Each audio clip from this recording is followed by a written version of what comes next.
Hi everybody, I'm Professor Rad, and today we're going to conduct a right-tailed hypothesis test. In the last video, we conducted a left-tailed hypothesis test, and in the video before that, we did a two-tailed hypothesis test. So this way we get to see one type of each sort of test. So as I did in the other videos, I'm going to just briefly review the steps for hypothesis testing, both in this list format as well as in this visual chart, and then we'll go ahead and work through the example.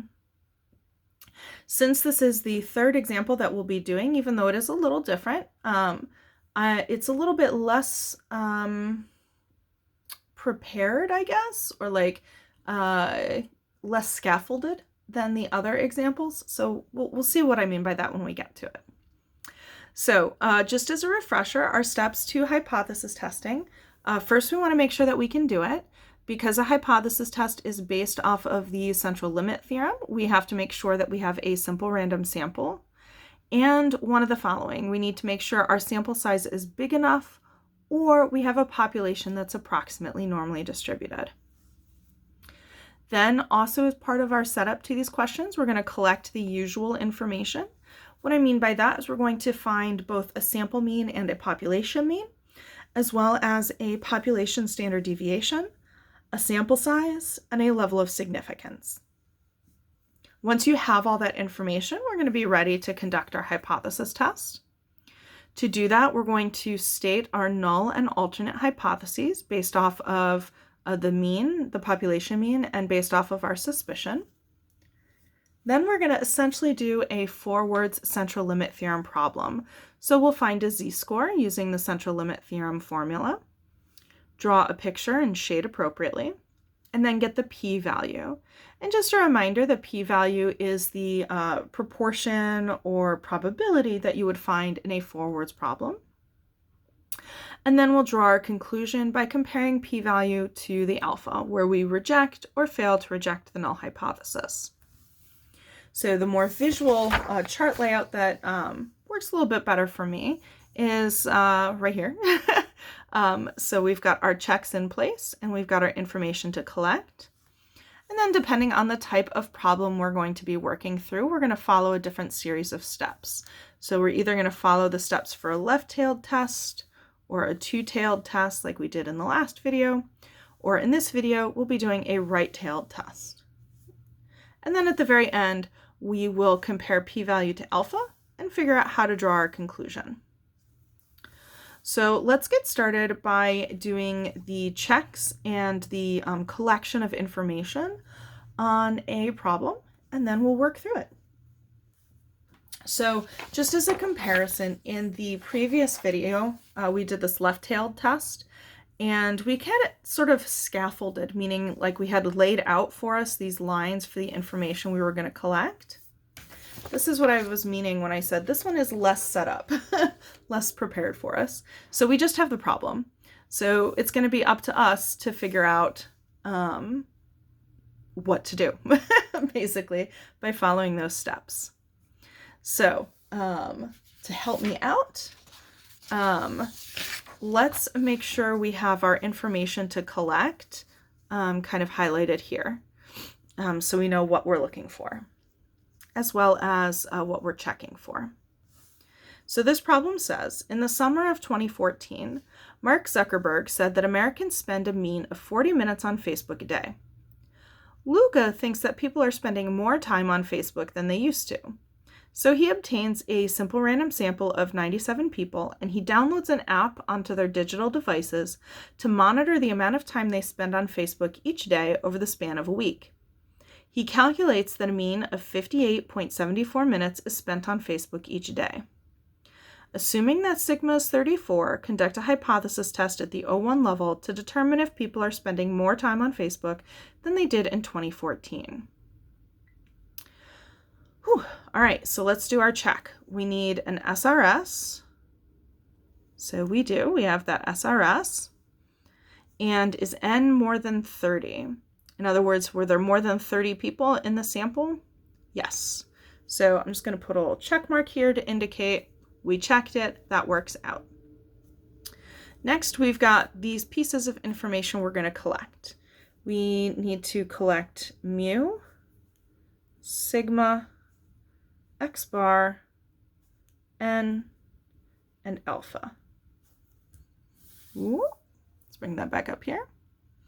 So if you want to practice this, you can pause the video here and see if you can identify that information. But if you want to walk along with me as I collect that information, then feel free to not pause and to just watch and take notes and so on, right? So I'm going to grab some highlighters here. I'm going to use purple to represent sample information, yellow to represent hypothesis test information, and green to represent population information as I go through and read. So it says, in the summer of 2014, Mark Zuckerberg said that Americans spend a mean of 40 minutes on Facebook a day. So this is a claim that Zuckerberg is making about Americans in general. So this is population data.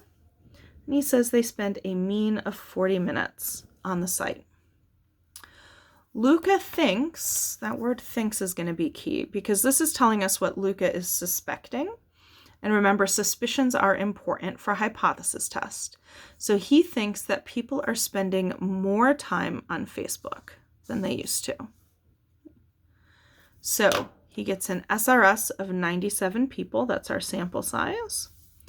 And he downloads an app onto their digital devices to monitor the amount of time they spend on Facebook each day over the span of a week.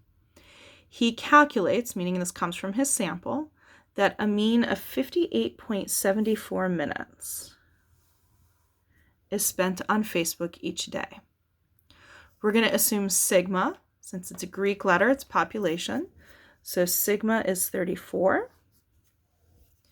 And then we're going to conduct a hypothesis test at the O1 level to determine if people are spending more time on Facebook. And I'm highlighting this more time because that's giving me a direction. So remember, if you see less than or greater than or different from information, that's going to be important to forming our alternate hypothesis. All right, so let's go ahead and jot down this information we are collecting. So it starts out with mu, so that's population, that was green. So we had a mean of 40 minutes. And the sigma was 34 minutes. X bar and n relate to our sample. So we had a sample mean of 58.74 minutes. And then an SRS of 97 people. This is why I like highlighting in different colors for different purposes, by the way, because it helps me to distinguish between this mean and this mean, right? Because I knew that as I was going along, green meant population and purple meant sample. And then lastly, our alpha level is going to be 0.01. Whew, okay, so back to our steps here. We just collected a bunch of information, and now we have to create our null and alternate hypothesis. So let's go ahead and state those. We've got our null hypothesis and our alternate hypothesis. And I know for each of these, we're going to have mu equaling something and then mu something something. So our null hypothesis is going to be the same as whatever mu is. So we suspect people are spending 40 minutes on Facebook. Or not suspect, but we are told. And then now we have to find that suspicion. So this is what Luca thinks is happening. He thinks they're spending more time on Facebook. So more time would be a greater than 40 minutes. And just a reminder that the number that you use in your null and your alternate hypothesis should be the same for both. So this is indeed a right-tailed test as promised. So we're going to follow our right-tailed test steps. Just trying to get everything on screen at the same time. It's fun. Okay, sorry. So for our right-tailed test, that was mu is greater than the number. So that's what we have going on here. So next, let's go ahead and find a z-score.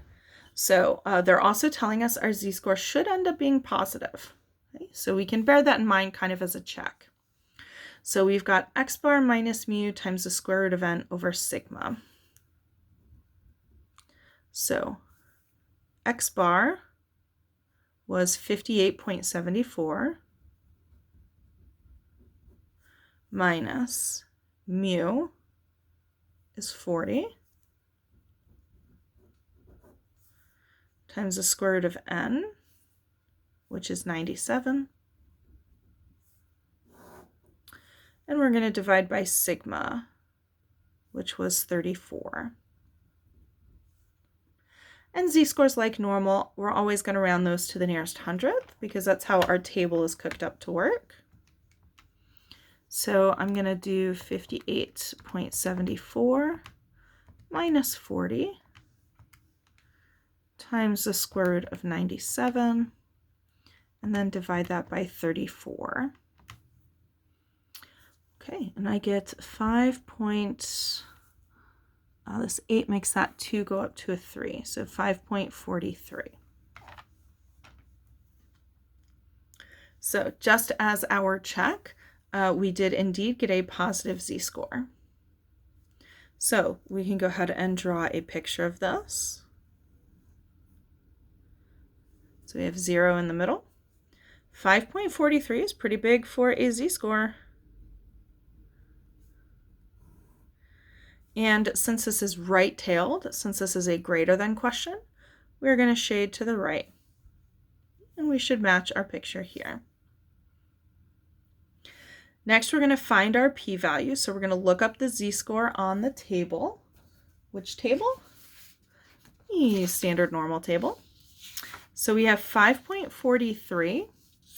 And all the way down here it says 3.7 or more. You're going to use 0.49s. So that's what we're going to use. So I'm going to put 0.9999 here on the line. And then our p-value is going to be 1 minus the table value. So our p-value is going to be 1 minus 0.9999. And again, this makes sense because if this white space is 0.9999, the shaded space is going to be 1 minus that.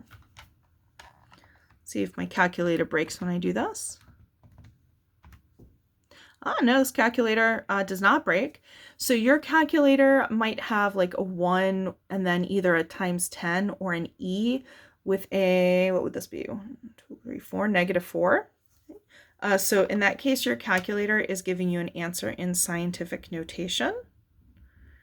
And if it is giving you like a 1e -4, or you might see a 1 times 10 with a -4 on your calculator, what that means is you're going to take 1 and you're going to move that decimal point to the left 1, 2, 3, 4 places.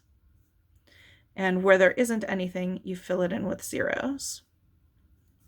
So some calculators will switch to scientific notation after a certain number of zeros in the decimal. As we saw, my calculator didn't. It gave me just the full decimal. All right, so great. So we've got our p-value. Next, we're going to draw our conclusion by comparing the p-value to alpha. So we've got 0.0001 and alpha was 0.01.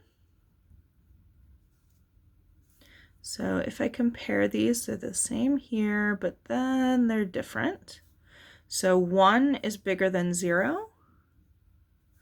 So we're in this situation where our p-value is less than alpha. So for drawing our conclusion, we're in this first spot where the p-value is less than alpha. So see if I can get this all together. I guess I'll write it over here. So if your p-value is less than alpha, you reject the null hypothesis. So I'm going to say, I don't have enough room here, so I'm going to write it here. We will reject the null hypothesis.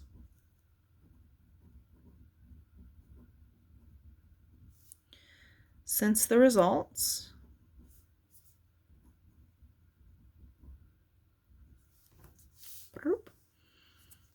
are statistically significant at the alpha level. Since the results are statistically significant,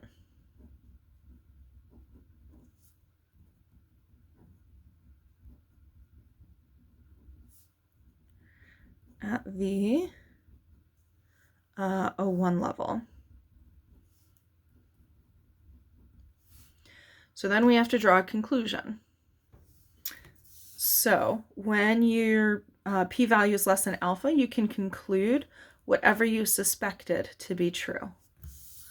So up here, our H1 was that mu is more than 40. So what does this mean? So mu is the mean time that people are spending on Facebook, and 40 is how much they spent in 2014. So we're able to conclude that the mean amount of time on Facebook is more than what it was in 2014. So we can conclude that people are spending